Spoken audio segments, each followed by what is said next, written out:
Welcome back, everyone. Today we're heading to the Midwest. Ooh, the Midwest. Yeah, specifically to Ennis, Illinois. Ennis, Illinois. Which sounds, well, kind of like the perfect small town, Oh, yeah. 8,000 people, Okay. affluent, Mm-hmm. no fences allowed. Really? Yeah. And get this, the only business in town The only business? is a golf course.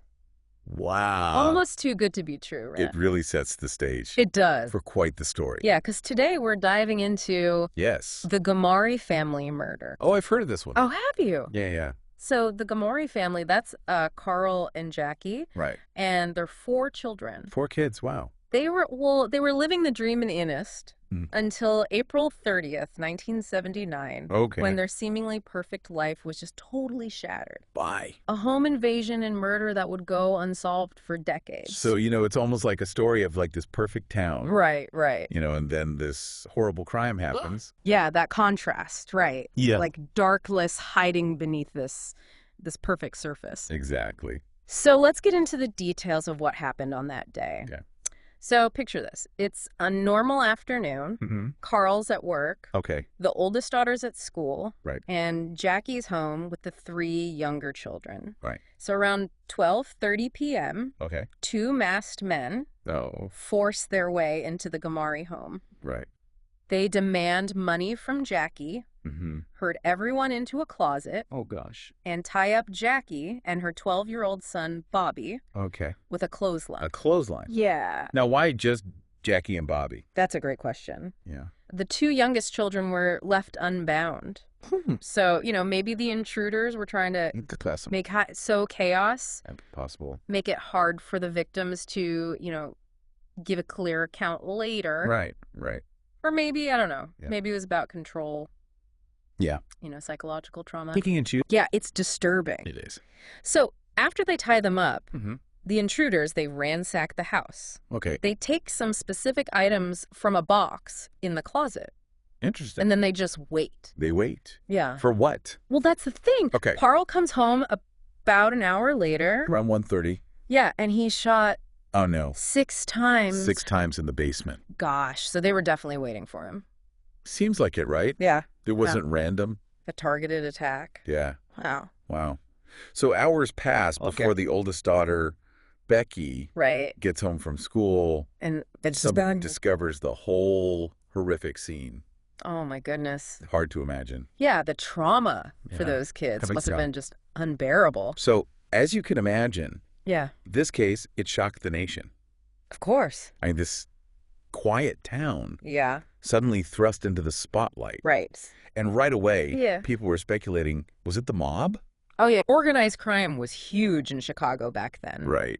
And apparently Carl had some, well, let's say questionable business dealings. Okay, so maybe a hit. Maybe. Possible. There were also rumors Oh. that Carl might have been a DEA informant, Whoa. which, that would add a whole other layer to things. A whole other layer. But it's tough to say for sure. Yeah, those informant cases, Right. always so secretive. Yeah. Hard to know what's really going on. So the case went cold For years. for over 30 years. Wow. Until 2011, Okay, when Detective Mike Kirby. this is our guy, Yeah. our Spidey Sense superhero. He inherits the case. Right. And, talk about a challenge. Yeah. He's got over 10,000 pages of paperwork 10,000 pages. to go through. Oh, my. But the real problem, What's that? physical evidence, Right. gone. Oh, no. Cigarette butts, fingerprints, It's important stuff. all destroyed. 2 floods in the evidence storage room. You've got to be kidding. Seriously. So what do you do?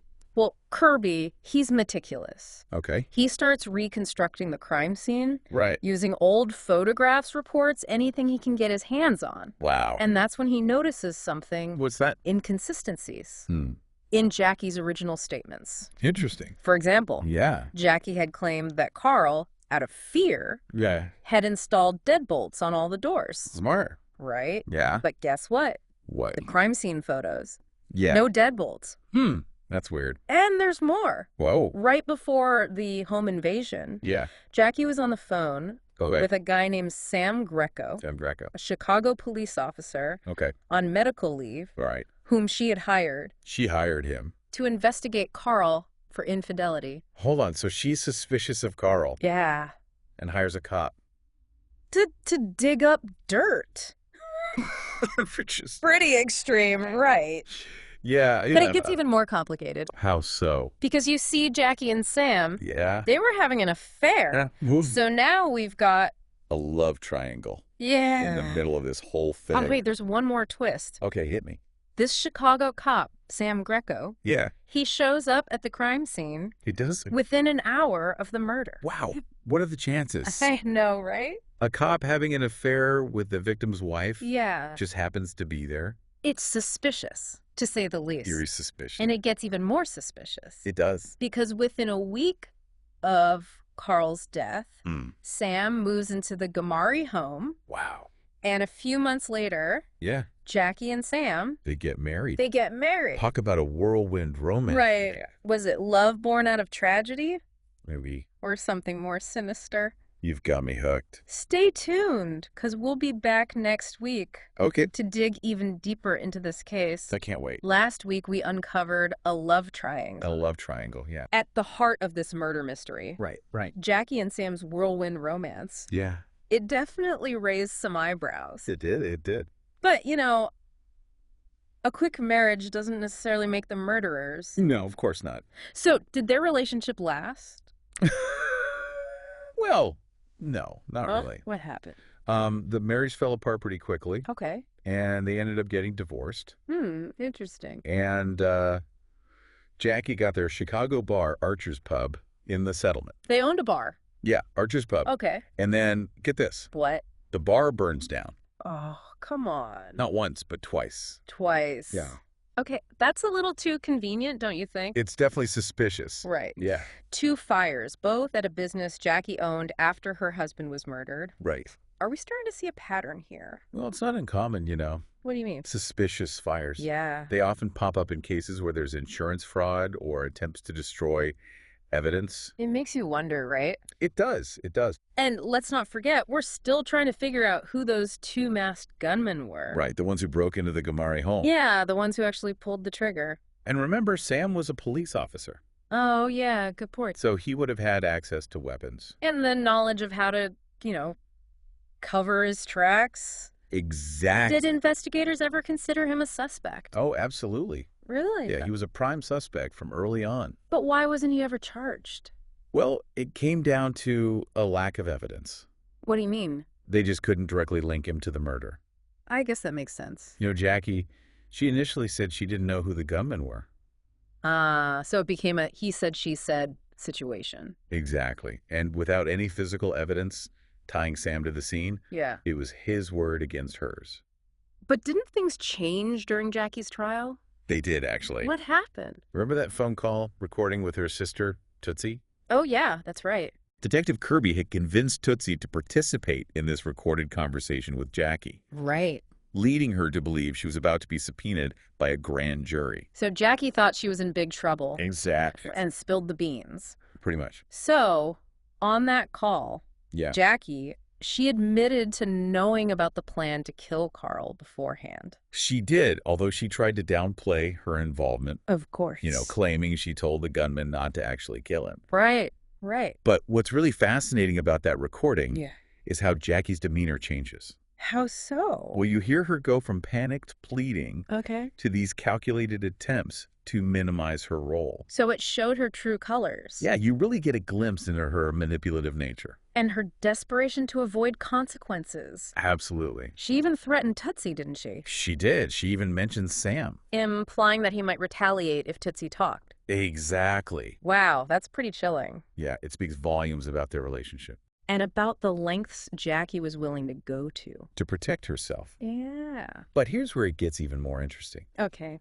I'm listening. After hearing that second phone call with Tootsie, Yeah. Jackie changed her story. She did. What did she say? Well, suddenly, she starts pointing the finger at Sam, Oh, wow. claiming he was the mastermind. Blaming him for everything? Yep, saying he threatened her. Forced her to go along with it? The whole 9 yards. So basically throwing him under the bus to save herself? It certainly seems that way. But if he was the mastermind, why would she protect him for all those years? Right, that's the million-dollar question. Was she scared of him? Maybe. Or did she still have some feelings for him?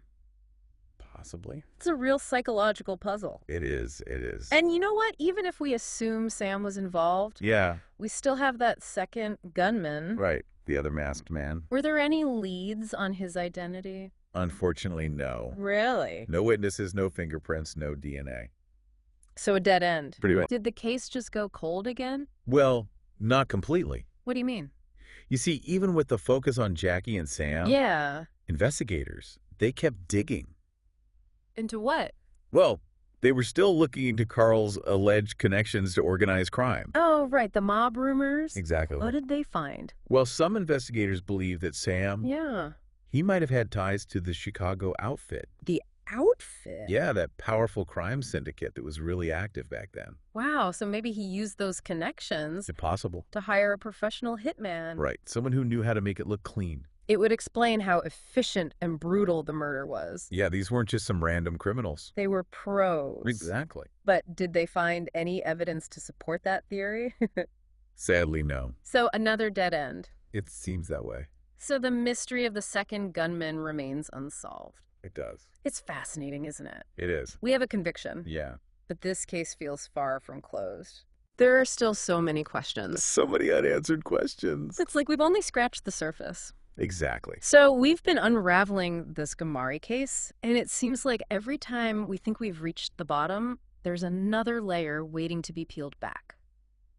We know Jackie was convicted, but the second gunman is still a mystery, and then there's the whole mob angle that just makes things even more intriguing. Where do we go from here? It's fascinating, isn't it? Cold cases like this, sometimes new information pops up years, even decades later. And with the Gamari case, some intriguing details did emerge after Jackie's conviction. Oh, I'm all ears. What kind of details are we talking about? Remember those deadbolts Jackie claimed Carl installed? Out of fear for their safety. Yeah, and how the crime scene photos showed no deadbolts at all. That was a big red flag for us. Well, get this. Years after the murder, a neighbor, a friend of the Gamari family actually, came forward with some new information. Okay, what did they say? They told investigators that Jackie had confided in them about those deadbolts. Okay. Said that she had removed them. She removed them. Just a few days before the murder. Wow, that changes things completely. It wasn't just that Carl never installed them, she actively made the house vulnerable. It's almost like she was setting the stage for that home invasion. Exactly. This new information, it contradicts her earlier claims, suggesting a deliberate act of sabotage on her part. It really solidifies her role in the plot, and it makes you wonder what else she might have done to make that crime happen. It's chilling. The level of premeditation is just wow. She wasn't just going along with it, she was actively creating the conditions for her husband's murder. And it makes you re-examine Sam Greco's involvement, too. Absolutely. Don't forget, Sam was a police officer. He would have known how important it is to secure a crime scene, make sure everything's locked up. If Jackie removed those deadbolts, wouldn't that have raised a red flag for him? Unless, of course, he was already in on the plan. Right. It's amazing how these little details can suddenly become so important when you see the bigger picture. And there's another detail that came out after the trial. It adds more weight to the whole mob involvement theory, too. Remember how Jackie got that bar, Archer's Pub, in the divorce? And then it burned down twice. Yeah, hard to believe that was just a coincidence. Well, years later, a former employee from Archer's Pub came forward.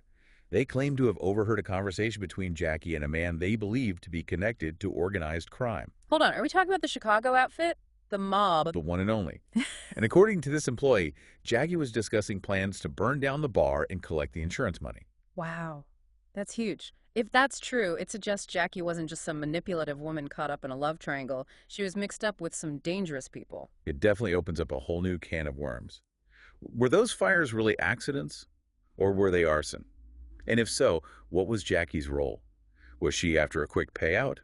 Or was she trying to cover her tracks, silence anyone who might have known about her involvement in Carl's murder? It's a disturbing picture. Someone willing to go to those lengths, even risking other people's lives to keep her secrets and get what she wanted. It's a stark reminder of the dark side of human nature.